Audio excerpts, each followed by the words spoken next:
So recently, I had someone on Grindr block me. How did it start? So for short story, right? Like from the beginning, um, met him on Grindr. He messaged me first and stuff. He was very nice. He was in his 50s. Now, for context, I'm 22, and the reason that I've been dating that I have gotten into dating older men, um, more consistently is because older men, what I notice, like they don't flake on me in the way that like younger guys like my age do. Like people my age and a little bit up, like probably around like the 25-ish range, um, tend to just play games. They don't know what they want to do. They always just fuck around, and it gets very irritating. So I kind of avoided dating people like, or I just had. Well, I'm not gonna say I avoided it because I never really avoided it, but like it's very rare I encounter anyone my age, um, that I'm truly interested in, just because it just feels like they just. It's like they don't really know how to really respect me in the way that older people have done. Um, but yeah, this guy was like he was so nice. He was very nice to me, very talkative. The one thing I will say was that he did that was kind of a red flag was how like much he held grudges that he told me, and I didn't really think about it until like afterwards, um, and how immature like he kind of truly was. And again, this ain't everybody that's like 50, but with him, it was a bit of like a slow burn. Um, and the reason he blocked me, it's so fucking dumb. But the reason he blocked me, I wish I had the text messages. So like, if I have a chance to like post it, I probably will.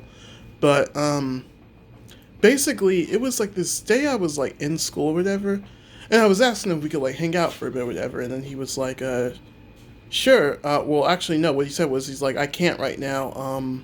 Kind of tired, but I thought you said you were going back to school. I told him like I go to school locally, basically something like that. I told him, but I've been told him I was going back to school, but I don't understand. Like he thought I was like lying about that, but I didn't know. And here's what I'll say. So he just says okay. So then eventually days later I asked him again, like, hey, do you want to hang? And he just said no. And I tried calling him a couple times. He didn't answer, and at that time I'm like he blocked me on his phone, and then I texted him on Grindr, then he blocked me there. And with Grindr, when someone blocks you when their profile disappears. So I knew that was like a red flag. So for months, this was back in September, mind you. So like for months, I didn't hear from him or anything. I let it go, and then somehow miraculously, I happened to see his number still on my phone. So like I just texted again. I'm like, okay, might as well just say Happy New Year or whatever. So I said Happy New Year, and he said, oh, Happy New Year to you too. Who's this, by the way? And I said, it's Damien from Grindr, just saying Happy New Year. Hope you're doing well. And he said, Happy New Year to you too. How have you been? I told him I've been great. I recently got promoted at my job. I do this now. And he said, oh, that's good. And I said, I'd hold on to it for dear life because I know how hard it is to get. So that's what I said. And he said, LOL. And that was the last time where like, the conversation seemed normal. And then after that, I text him. I say like, "Hey, did you want to hang tomorrow?" And he said, "Do you really want the answer to that?" And I'm like, "Oh, I guess." LOL. That was all I said. I guess. LOL. Like there was nothing to it. But he was like, "I hold grudges like my auntie does. I will never have time, and I will never have time is like in all caps and." I'm just like, what the fuck did I do to you? Like I've never done it to you. And he was like, I don't like liars, even if it's a small one. Hope you have a good rest of the year. And I'm like, what was it the fuck that I fucking lied about? Like, I just told you all I was doing was going to school. I was going back to school. And if there was something you were confused about, you ask questions. Don't assume somebody's lying about it. Chances are, I told you, and plus he knows this because I've been very open with him. I talk to people about stuff, and this is why, like, I'm not going to talk to people about, if I don't know you that well, I'm probably not going to tell you everything on Front Street. And not that I told him everything, but, like, some shit about my life I'm just not going to tell you about because I'm like, what's the point? What's the point? Because some of these people are psycho, you know what I mean? Just psycho. So, told him that. He didn't really get, like, I was telling him, like, I've been nothing but nice to you. I've been very respectful to you. I've never had a problem with you. You never had a problem with me. So why this all of a sudden? It's like this is the stereotype with gay men, right? Or with men in the LGBT community. Like it's like the stereotype is that we're, you know, I guess divas and stuff like that, or we're people that just, you know, like drama and like to be messy and stuff. And it's like that stuff is it's cute every once in a while, but like when that's your whole character, that shit isn't cute anymore. That's when it's not very like those are not traits that like you want to be known for. And you're in your and mind you, this dude is like in his like his name was Tyrese, by the way. I'm just gonna say his name because like blocked. Like we have no contact with each other anymore, so we're like blocked on both ends. But like he's in his 50s. You have no partner of any kind, no children. All your family is dead, and this is how you treat me.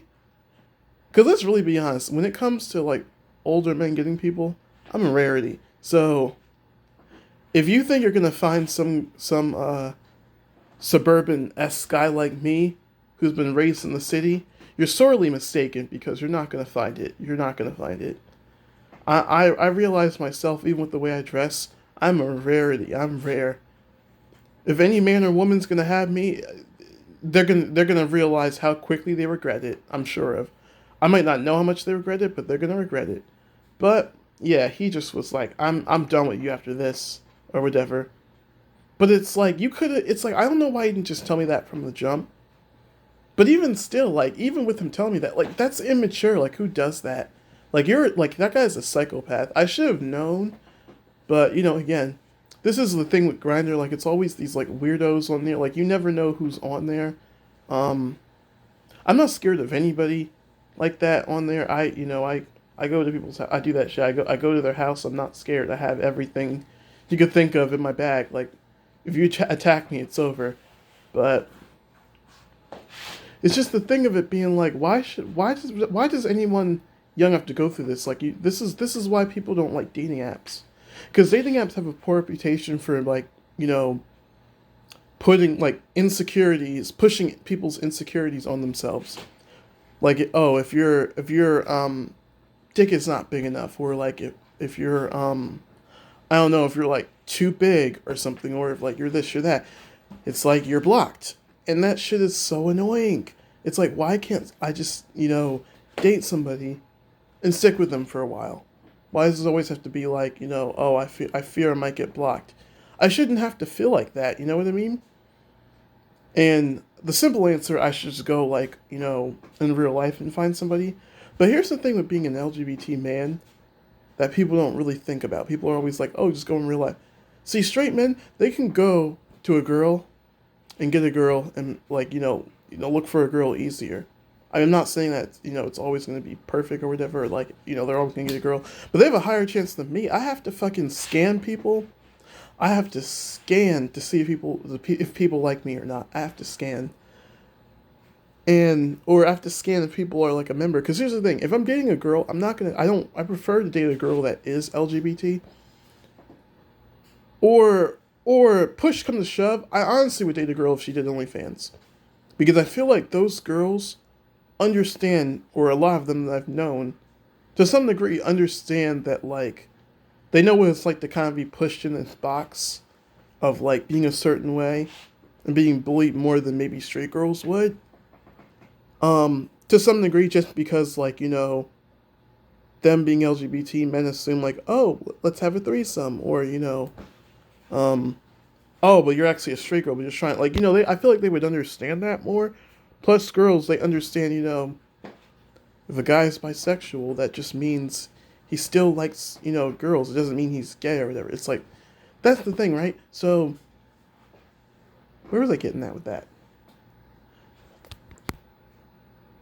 So, yeah, basically, it's like, it's just better if I just, you know, kind of go online and date. Oh, well, it's not better, but it's easier for access, but it's also like, it made me also realize as well, like if I were to go into like the dense suburbs and try to date, it would be even harder because there's people I know like on I'll probably just make this like another section video, but like There's just people I know that like they're in the suburbs, they're trying to date, and all they see are like all these 40-year-olds. I'm not talking like suburbs but close to the city. I mean like as in suburbs, like deeply dense suburbs. Like I'm talking no buses at all, just deep in there. And it's like those kinds of like those people like they it's like it's nothing but 40-year-olds. They're all far away. Everything's far. Nothing is close, and it's good for crime. But if you're trying to date somebody for like the long term, it's gonna be difficult. It's gonna be very difficult.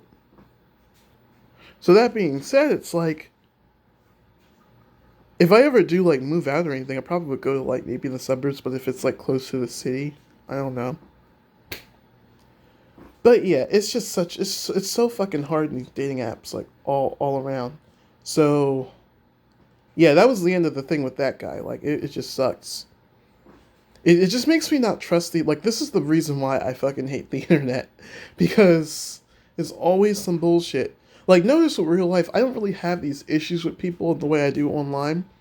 It's always online where I have these issues because again, you don't know you don't really have a chance to really know anybody like online or anything, and then again, people are pussy. They don't talk to you about anything. They expect you to figure out why you're mad at them.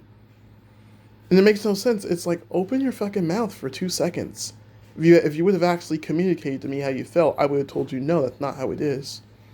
And no, I was not lying to you.